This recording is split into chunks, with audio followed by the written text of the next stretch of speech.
হুজুর, ও হুজুর, হুজুর, আসসালামু আলাইকুম। ওয়ালাইকুম আসসালাম। হুজুর, আমি মতিন কাকার ছোট পোলা তাহসান। কাকা থুকু থুকু, আমি মতিন আব্বা ছোট পোলা তাহসান। ও আচ্ছা, বলো কি বলবা? ওই যে হুজুর, আপনি মাইকে বক্তব্য দিলেন না, সম্মানিত এলাকাবাসী, আপনাকে কারণে আপনাকে দুঃখ কষ্ট সরে না। হুজুর, আমি মনে হয় আপনারে বুঝাইতে পারি নাই। আমি আপনারে বুঝাই কই, আমার জীবনে খালি সমস্যাই সমস্যা। মানুষ আমারে কষ্ট দেয়, ব্যবসায় লস, পকেটে টাকা আহে না, আইলেও থাকে না। একটার পর একটা বিপদ আমার পিছনে ঘুরেই ঘুরে, শয়তান ভূতের মতো। ওই যে দেখতাছেন না ডাব গাছের মাথা রশি বান্ধা, ওটা বানছিলাম গলায় ফাঁস দেওয়ানের লেগা, কিন্তু সিরা পড়ে গেছি, কিন্তু বেশি ব্যথা পাই নাই। আপনারে দেখা ধরে আয়া পড়ছি। ইন্নারিল্লাহ, কি কাজটা করতে নিছিলা? সমস্যা কি?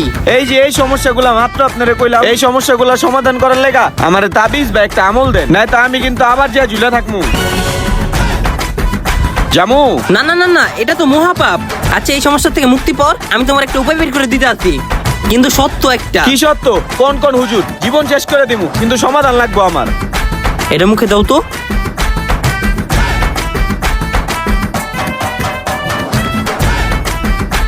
এই চামচটা মুখে নিয়ে পুরো কুতুবপুর এলাকাটা একবার চক্কর দিয়া হো।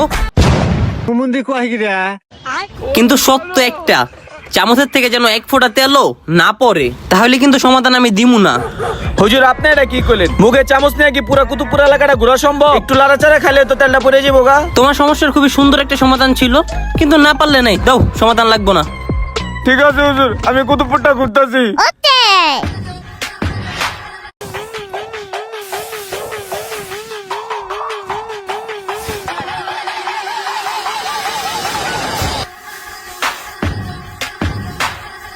ওই তাছন, ওই তোর কি হইছে রে? ওই বেটা, তোর কি জিনভূত দোষে নাকি তোর উপর কেউ চালান চালাইছে?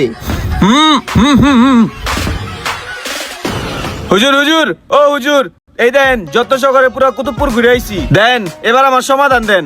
মাশাআল্লাহ, ভালো তো।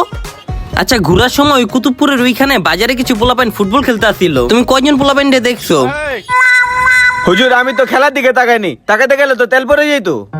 আচ্ছা, ওই যে আদর্শনগর কিছু মানুষ মারামারি ঝগড়া করতে আসছিল, তুমি কি ওই ঝগড়াটা দেখছিলা? না না হুজুর, আমার চোখ তো চামচের দিকে আসছিল।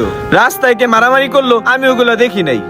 আচ্ছা, রাস্তার পাশে যে ফুলের বাগান ছিল, বড় বড় আলিশান বাড়ি ছিল, মানুষ হাসাহাসি করতে আসছিল, তুমি কি ওইগুলা দেখছিলা? আপনি বুঝতেছেন নাকি লেগা? মুখে তেল রেখে কি দুনিয়ার দিকে তাকান যায়? এসব দেখতে গেলে তো ব্যালেন্স আর তেল পড়ে যাবো। আমি এই চামিচ আর তেলের দিকে লক্ষ্য করে আইছি, আমি আর কিছু দেই নাই। এই জিনিসটাই প্রতিদিন তুমি তোমার জীবনের সাথে করছো।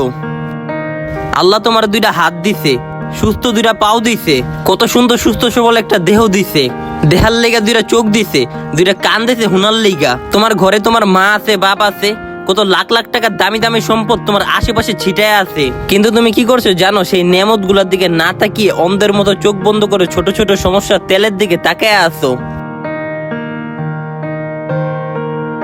আল্লাহ তোমার এত নিয়ামতের মধ্যে রাজকীয় শান্তিতে রাখছে, অথচ তুমি ছোট ছোট সমস্যা এই চামচের তেলের দিকে ফোকাস করে আসো। আল্লাহর এত সুন্দর নিয়ামত, আল্লাহর এত কিছু দান, সবকিছুরে তুমি অস্বীকার করছো। আজ থেকে সমস্যাগুলোর দিকে তাকানো বন্ধ করো, আল্লাহর নিয়ামত গুলার দিকে তাকাও।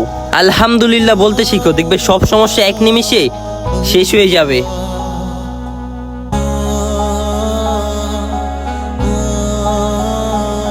আমাদের চারপাশে আল্লাহর দেওয়া কোটি কোটি নিয়ামত থাকা সত্ত্বেও আমরা অনেকে অন্ধের মতো জীবনের ছোট ছোট সমস্যার দিকে তাকিয়ে আফসোস করি। মনে রাখবেন, আপনি যার দিকে তাকিয়ে আফসোস করছেন তার চেয়ে অনেক বেশি শান্তিতে আল্লাহ আপনাকে রাখছে। সমস্যার দিকে ফোকাস করা বন্ধ করুন, আপনার কাছে যা আছে তা নিয়ে আলহামদুলিল্লাহ বলতে শিখুন।